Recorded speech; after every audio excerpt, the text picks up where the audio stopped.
हाय, नमस्कार, सलाम एंड सत श्री अकाल।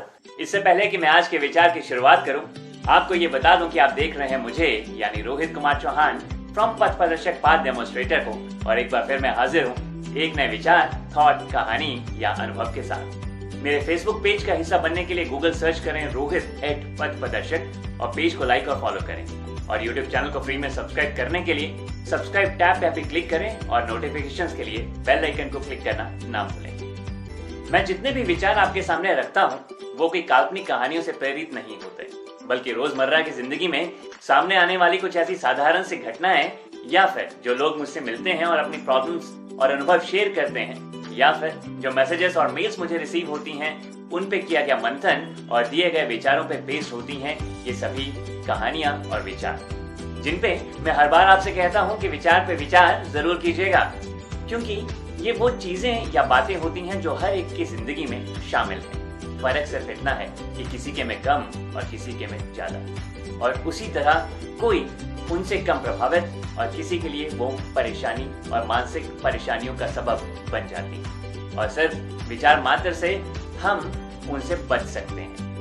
अपने लास्ट वीडियो पोस्ट में मैंने कहा था कि जिंदगी में बहुत से लोग इसलिए भी परेशान और नाखुश हैं क्योंकि वो एक तलाश में हैं। एक ऐसी तलाश जो उन्हें कुछ इस तरह उलझा देती है कि जो उन्हें हासिल है वो उसको अप्रिशिएट ना करके, उसमें खुश ना रह के कुछ ऐसा ढूंढने की कोशिश कर रहे होते हैं जिसको परिभाषित या डिफाइन करना शायद उनके लिए भी संभव नहीं होता। बहुत कुछ हासिल हो जाने के बावजूद वो और की चाह में रहते हैं और यही समझते हैं कि शायद वो और पा लेना उनकी तलाश को पूरा कर देगा, लेकिन ऐसा होता नहीं, क्योंकि किसी इंसान की नाखुशी का कारण और को पा लेना नहीं बल्कि मानसिक सुकून होता है।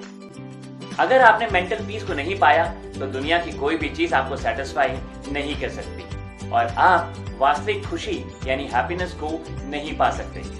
यहीं से शुरू होती है आज की कहानी। एक शख्स जिसे जिंदगी में सब कुछ हासिल था, बहुत बढ़िया सी नौकरी, अच्छा खासा पैसा, आलीशान घर, वाइफ, बच्चे, स्टेट मीन्स जो जिंदगी में एक इंसान को चाहिए होता है वो सब कुछ। मेरा दोस्त मुझे काफी दिनों बाद मिला और मैं उसे लेके अपने घर चला। बातें चल रही थी और शख्स ने कहा, यार जिंदगी में सब कुछ हासिल है लेकिन मजा नहीं आ रहा। सब कुछ होते हुए भी ऐसा लगता है मानो कुछ ऐसा है जिसकी तलाश है। एक बेचैनी सी हमेशा अंदर रहती है, एक अनसैटिस्फैक्शन सी लगती रहती है। मैंने उससे कहा, ऐसा क्यों? गाली को हेल्पिंग वर्ब के तौर पे यूज करते हुए उसने जोर से हंसते हुए कहा, यही तो मालूम नहीं है कि तलाश आखिर है किस चीज की। आज ये सिचुएशन सिर्फ एक की नहीं, हम में से बहुत से लोगों की प्रॉब्लम है, तलाश। जिंदगी में सब कुछ हासिल हो जाना ये इस बात की गारंटी नहीं कि आपने वो पा लिया जो वास्तव में आपको सुकून, खुशी दे सके। और हमेशा याद रखिए कि बिना मेंटल पीस के या मानसिक शांति के आप बहुत कुछ ऐसा कर जाते हैं जो सही नहीं होता, और कभी कभी उससे आपको और परेशानियों का सामना करना पड़ता है। खैर, हम चलते रहे और उसे अचानक याद आया कि उसे एक इंस्टॉलमेंट पे करनी थी और उसकी ड्यू डेट निकल चुकी है। शख्स ने अपना लैपटॉप निकाला और पेमेंट इनिशिएट कर दी, लेकिन दुर्भाग्य की पेमेंट कुछ टेक्निकल रीजंस के चलते फेल हो गई। शख्स ने 2-3 बार ट्राई किया और फिर गुस्से में कस्टमर सपोर्ट टीम को कॉल लगा दिया और अपनी सारी भड़ास निकाल दी। मैं समझ ये नहीं पा रहा था कि गलती इसकी है या किसी और की। मैंने उसे कहा, अब लेट तो हो ही गया है, गुस्सा करके और इरिटेट होके क्या फायदा। शख्स के पास मेरी बात को मानने के अलावा कोई ऑप्शन नहीं था। उसने लैपटॉप बंद कर दिया और फ्रस्ट्रेटेड हुआ दुनिया जहां की कमियां गिनाने लगा। सिस्टम खराब, लोग खराब, एक्सेट्रा। यहाँ सर्वाइवल बहुत मुश्किल है। और ये सिलसिला कुछ देर तक यूं ही चलता रहा। खैर, थोड़ी देर बाद वो नॉर्मल हो गया। इतने में मैंने गाड़ी साइड में लगाई और हॉर्न बजाया। सामने की तरफ एक दुकान पे बैठे एक बच्चे यानी एक लड़के और उसकी मदर ने ऊपर देखा और बिना कुछ कहे वो मुझे मेरा सामान देने के लिए मेरी तरफ बढ़ा। उसने सामान मुझे दिया और मैंने उससे पूछ लिया, कितने पैसे हुए? बच्चा मुस्कुराया और मुस्कुराते हुए और थोड़ा झिझकते हुए बोला, 4 रुपए बढ़ गए हैं। मैंने भी मुस्कुराते हुए कहा, अच्छा। मैंने उसे 100 का नोट थमा दिया और उसने मुझे 16 रुपए की जगह 20 रुपए वापस कर दिए, जो वो हर हफ्ते मुझे करता था। इससे पहले कि मैं उसे कुछ कहता वो वहां से दौड़ गया। क्योंकि वो बढ़े हुए 4 रुपए मुझसे लेने में झिझक गया। साथ बैठे मेरे दोस्त ने एक बार फिर गाली को हेल्पिंग वर्ब के तौर पे यूज किया और कहा ये लोग पता नहीं कैसे खुश रहते हैं। 4 रुपए जो इसने तुझसे नहीं लिए वो इसके लिए तो इम्पोर्टेंट थे ही। खुशी हुई कि उसे इतना तो एहसास हो गया कि सामने वाला उसे खुश नजर आया, और वो भी वो जिसकी तुलना उससे नहीं की जा सकती। मैंने उससे कहा कि 4 रुपए छोड़ के भी मुस्कुरा दिया और तू इतना कमाने के बाद भी और सब कुछ होने के बाद भी एक अननोन तलाश में है, जिसे तो खुद नहीं जानता कि वो है क्या। हमें जो बेचैनी होती है उसका रीजन है मेंटल पीस या मानसिक शांति का ना होना।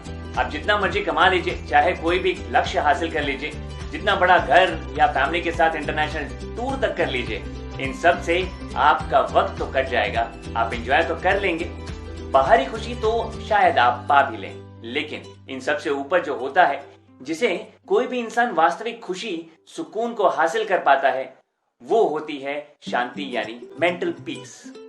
अब में मेंटल पीस की कमी आपको बेबस और लाचार करके रखती है। आप सोचते रहते हैं कि शायद और पैसा कमा लूं, और बड़ा घर, बड़ी गाड़ी, नाम, रुतबा कमा लूं तो वो हासिल हो जाए। आप लगे रहते हैं लेकिन वो हासिल नहीं हो पाता और एक दिन सब कुछ खत्म। मेरा मानना है कि खुशी को हासिल और उसे अनुभव सिर्फ तब किया जा सकता है जब आपको 84 रुपए की जगह 80 रुपए लेने का भाव आप में हो। वो 4 रुपए आपको विचलित ना करें, आपके माइंड को ना जकड़ लें। उस बच्चे के चेहरे पे मुस्कुराहट जो मेरे दोस्त ने देखी थी, वो संतोष और शांति से प्राप्त हुई थी। उसकी जिंदगी में उन 4 रुपए की अहमियत होने के बावजूद उसका मेरे साथ जो एक अनजान संबंध बना हुआ था, उसका भाव ज्यादा था। अपनी ही गलती पर कस्टमर सर्विस एसोसिएट को 4 बातें सुनाना, सिस्टम प्रोसेसर को ब्लेम करना, ये इस बात को उजागर करता है कि आप में मानसिक शांति की कमी है। क्योंकि एक शांत दिमाग और मन हमेशा जानता है कि किस सिचुएशन में कैसे एक्ट और रिएक्ट करना है। उस दिन उस पेमेंट का ना होना शायद सौभाग्य था कि उसे ये समझ आ गया कि तलाश उसको आखिर है किस चीज की। हम सब की एक्चुअल जरूरत है मेंटल पीस यानी मानसिक शांति। अगर वो नहीं तो कुछ भी नहीं। तो विचार था, और आपसे गुजारिश के विचार पे विचार जरूर कीजिएगा। विचार पसंद आए तो लाइक, कमेंट और शेयर करना ना भूलें। क्या पता किसी की तलाश पूरी हो जाए। इसी के साथ मैं कहता हूं आज के लिए bye bye. Stay psychologically happy.